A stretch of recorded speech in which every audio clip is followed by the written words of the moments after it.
Welcome to the Free Speech Show, 6th of January 2022. Oh, we got the doggies barking already.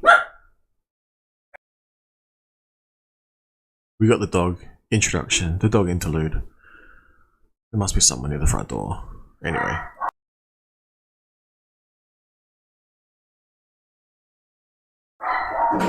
We'll let the dogs bark themselves out for a bit.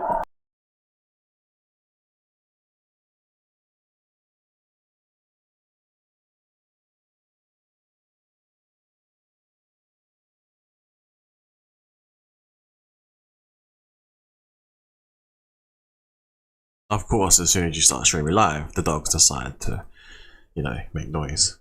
Or people decide to go near your house, one of the two. Alright, we'll begin from here. Now, I am what would I call myself? A crypto nerd? A tax nerd? An accounting nerd? In some aspects, as you like sort of change personas, and depending on what mood you're in, depending on how much you want to study, depending on what sort of task you're trying to complete. But when it comes to crypto taxes, it's one of my well, not crypto taxes so much, but when it comes to understanding how things work, I do get obsessed over this. And I came across this particular stream, absolutely loved it. It was fire. It was like, it wasn't, advice or anything like that. This is sneezy. It wasn't advice or anything like that, but I guess it helped you understand, and then you could apply that knowledge to your own knowledge and to your relevant situation. Now, I thought I would have a look before I continue on. My jurisdiction is Australia. Basically, I looked up, a brief example of, does the ATO provide tax advice? Now, it says here, stated, our products will help you understand how the law applies to you. This includes public and private advice and guidance. Now, I guess the first sentence is worth taking note of. Our products will help you understand how the law applies to you. So, not being financial, legal, tax advice, or any advice of the sort, their website basically just helps you understand how the law may apply to you, because you don't actually know until you literally might have to go to court or something like that, to dispute or present your side of the argument. It's quite possible that could happen. When you think of audits and things like that, you might have to get legal representation, and be able to explain, what it is that is going on. But yeah, that's pretty deep, that part. But what I wanted to say is, when I produce a video online, I like to think it's more just creating some, helping people understand, what and how it could apply to you. Again, so it's not actual advice, just it might be some bits of information that you could use to help you understand more, to help you research more, to help you perform your own analysis, or provide informational analysis to your other professionals you might employ. Because basically, my my knowledge doesn't even go as far as Carlos's does in terms of trust and things like that, the legal aspect. I would say my knowledge is more understanding the individual position, and not being a large player in the ecosphere.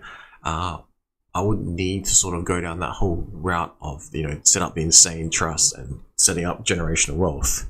Not yet, anyway. But thinking about that stuff is very interesting.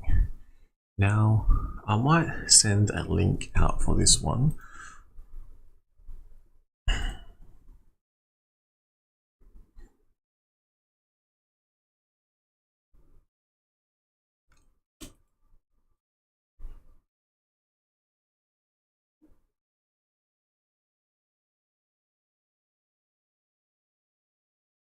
Should probably do that first. Anyway. So the only thing that I would probably like to add to my take on what I watched is, I am technically even more prudent when it comes to my individual taxes. it could be that I'm paying too much tax, which kind of sucks, but again, I'm not a large player, so it might be okay. Also, I have not huge losses, but very large losses. And the brilliant thing that I've noticed from the whole Richard Heart ecosphere, especially Hex, the DeFi contract, finished product, on Ethereum, and maybe soon to be on Pulse Chain and on Ethereum Fair, on Ethereum POW, yes, I think that's right, is its ability to self-balance itself in terms of when you are calculating your financial losses or capital losses or whatever you call them in your jurisdiction. Again, me being here in Australia, it's a fascinating thing, because if you look at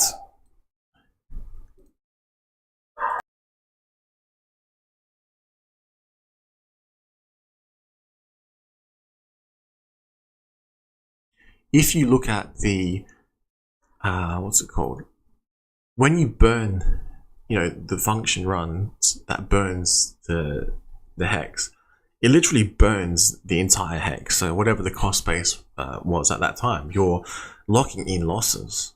Now, the fascinating thing is, as the price moonshot, if you did not take any profits and you burnt your hex, say you restaked it, you locked in those losses. So when you think about it and see it on paper, what you can see is, because you've locked in your losses, you can actually, I guess, utilize them later on in a really, really good way. Me being extra prudent, I actually, when I mint them, technically it's a cost base. I'm considering them a cost base of 0 for all of them, which means I'm foregoing any capital gains or losses on the particular initial tokens, because I'm literally burning them. And then once they're being minted into existence, you forego the whatever rule you have for long term or short term. You're starting from that point. And if at that point in time the price is insanely high and you cash in, then yes, your assets, your gains will be quite large. But then think about all the times it's been burnt, and all the losses you've locked in along the way. So it actually balances everything out. I mean,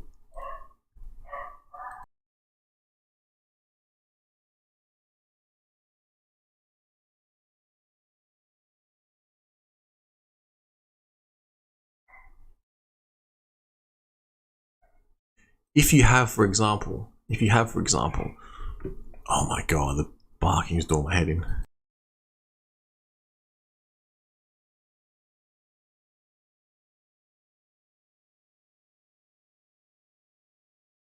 If you had have sold, for example, at the top, you would have locked in your gains. Oh my god.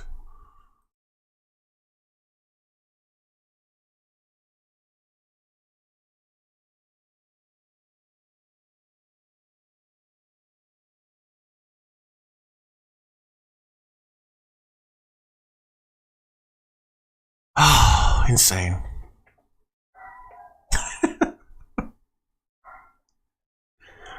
Oh my god.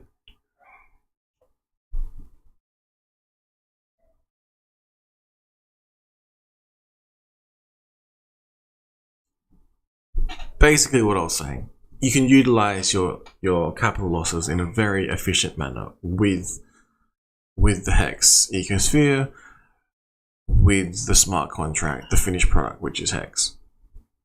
And I agree with the burn function, and I agree with the minting function. But again, I'm actually even more prudent in terms of how I treat it, so I am probably paying maximum tax.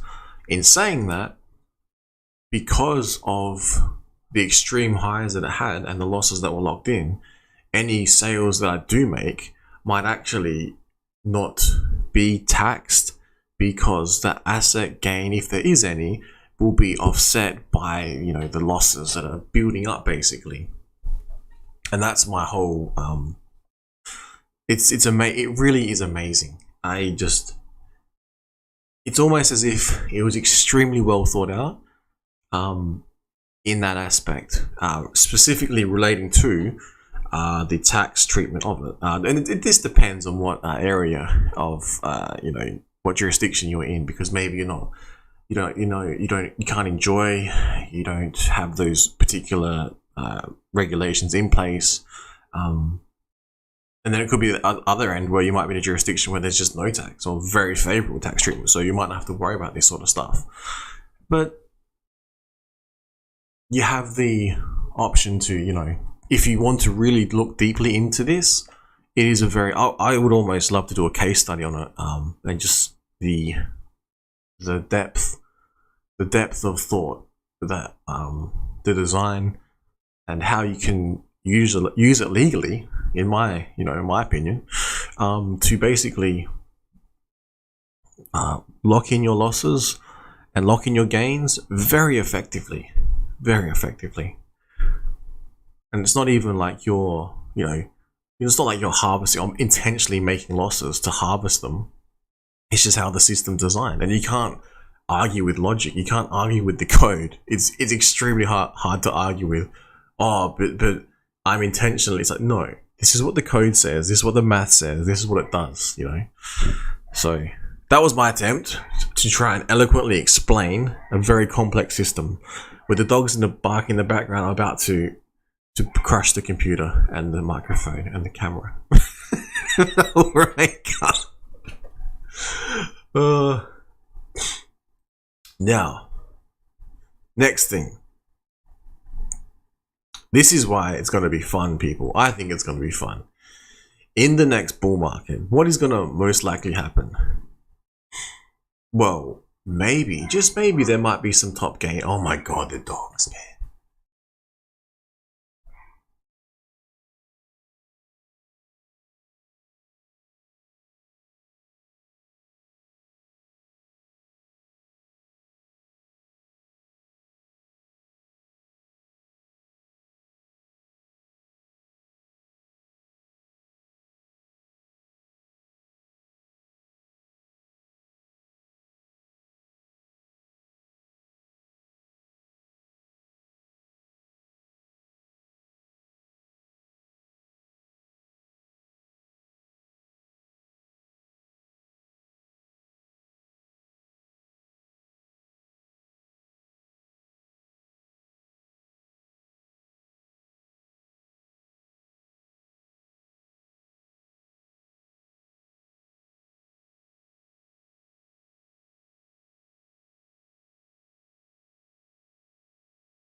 I need to live far, far away from people.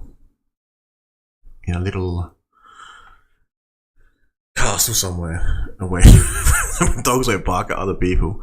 They'll probably bark at birds and animals and shit though. Now, where was I? The beautiful thing about how fun a bull market might be for HEXicans, pulse-HEXicans, many other things on the pulse chain ecosphere. The performance we might see the divergence take place, but I don't want to be this to make the stream about, oh my god, we're pulling away, look at us, we're up 19.8% and everything else is down. It's kind of funny. Hex is actually doing hex things. Oh, it's even going up more. Imagine if in the bull market what hex might actually do. Now, imagine I can actually see a scenario. I didn't want to push this too hard because it might not come true, but imagine everything else is dying in crypto, like actual pain. You're in a huge recession, you're in a huge possibly depression. The Fed can't fix things as everything's all broken. And then you have this shining hill on the city. You have, what's this hex? You have The dog heard of the good things that is Hex. He's come to join me.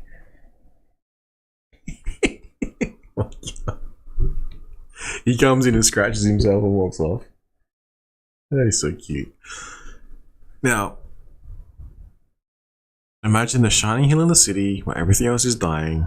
What's everyone else going to be wanting to look into? Where are all the eyeballs going to be on? People are going to be looking for yield, looking for a finished product, looking for something that can provide them safety, you know? I don't even want to say this because it's just too much hopium, you know? Like, we all need to be realistic, right? But then you log in to your computer, have a look at the price and see it's up 19% on everything, when everything else is dying. And it just brings back memories of a nicer time when all the HEXicans got along, there was no FUD, and, you know, we weren't all kumbaya, but I don't know. It just seemed like we all resonated at a higher frequency. We all resonated at a level that seemed to be beneficial for Hex overall. Not the infighting. It's crazy. Again, I wonder how much is actual infighting, or could it be external forces stoking the fires of infighting? Who knows? Who knows? But what we've seen from Twitter files, anything's possible. So moving on from that, we have this here. We have the FTX, basically from the United States Department of Justice, for immediate release. This is back in this, Tuesday, December 13th, so that's old news now. That's 2022 news. FTX founder indicted for fraud, money laundering, and campaign finance offences. So it might be worth going through if you're interested in this sort of stuff and actually looking at what is going on here, because it is legitimately concerning, the sheer amount of wrongdoings that took place against millions of people with millions of dollars involved, and the reach it had into politics. It's just mind-bending.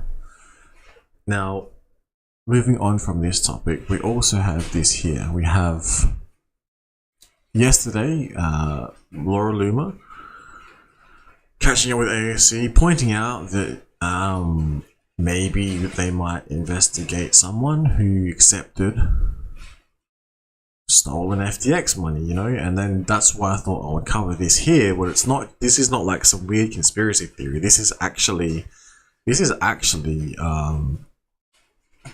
legal proceedings, like, you know, this is legit. So beyond that, we did have this tweet here, basically a follow-up, just reminding also, if you didn't notice this video, when she was questioning AOC outside the Capitol yesterday. So this is US politics based stuff. It appears that taxpayers are also paying for AOC to have someone carry her French bulldog's poop. Nice to see your dollars not only being spent in Ukraine, but yeah, also being spent doing that. I didn't notice that, but just makes you wonder how these politicians are actually spending all of your hard-earned money. Next, I will cover things related to inflation, prices. We have photos of pictures of things you can't afford. And you have, you know, here, the dollar amount and what is going on with the price of a dozen eggs. It's getting out of control. And the only reason I covered this one was because here we have an article saying on the 5th of January, egg shortages continue and the price continues to rise, affecting shoppers and the like. Then I went to the shops myself here in, you know, South Australia, and eggs were almost all gone. So I don't know what is going on, because I'm pretty sure there's no shortage of chickens. But yeah, go figure. Go figure. Next topic, we've got US and Germany agree to send infantry fighting vehicles to Ukraine. So yeah, marching towards more peace, you know. Ukraine's doing that well that they need more infantry vehicles in Ukraine. So read into that what you will. Next thing we have is COVID cases falling in South Australia, but ramping up slightly in December. Basically, there's an issue here in South Australia where people are having to ramp. So people are getting sick, they're getting taken to the hospital, and they're getting stuck because I'm not sure if there's not enough beds or what it is, but they're having to wait in the ambulances outside of the hospital. It's not very good.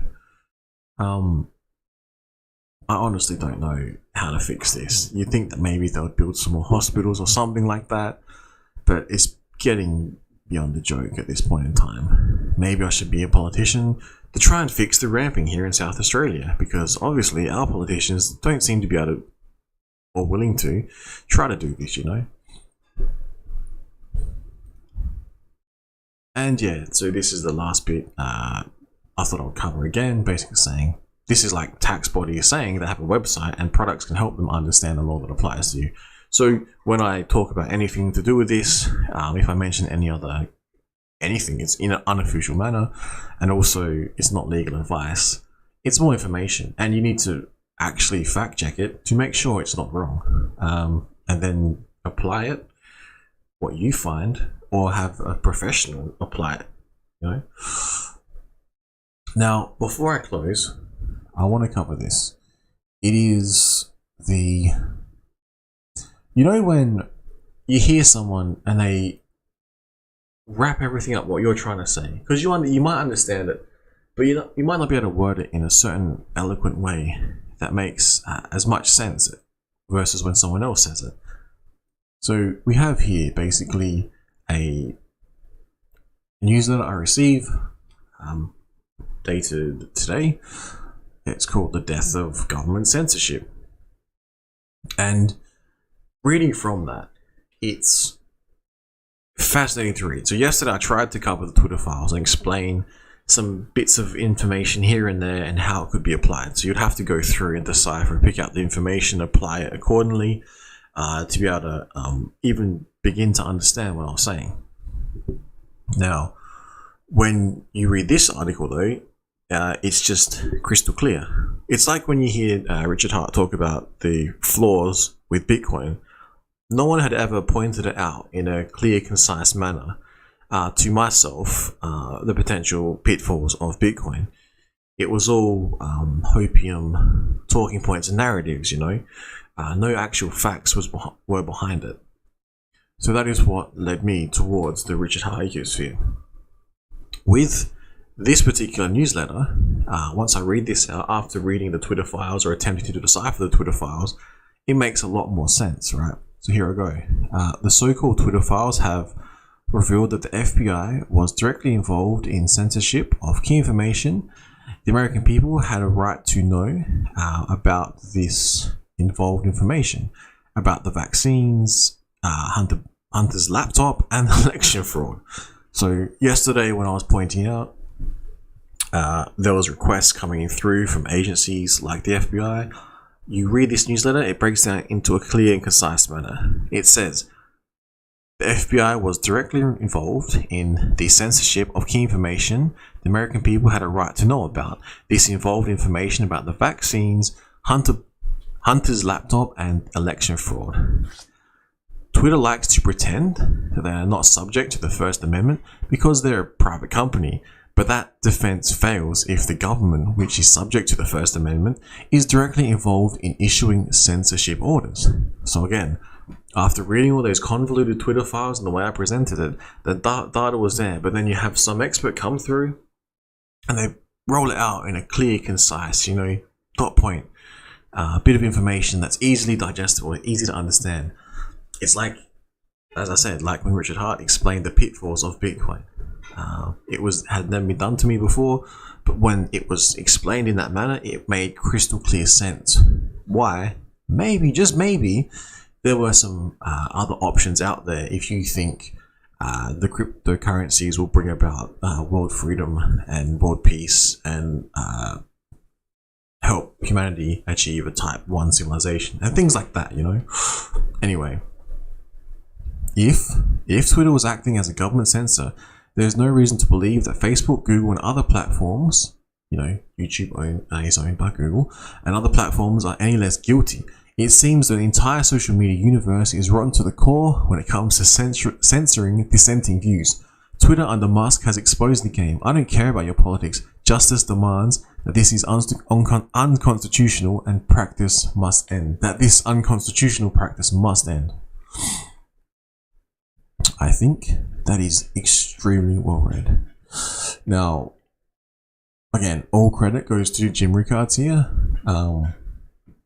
They probably wouldn't like me reading this out loud to the masses, but if anyone hears this, you're very lucky to be hearing this, and you're probably very lucky to be in cryptocurrency, and you're probably very lucky to be in Hex, and you're probably very lucky to know about Richard Hart, and you're very lucky to know about Hex, Pulse Chain, and PulseX, and everything built off the back of that, and its derivatives, and things that could be coming in the future. This Info Warrior, free speech.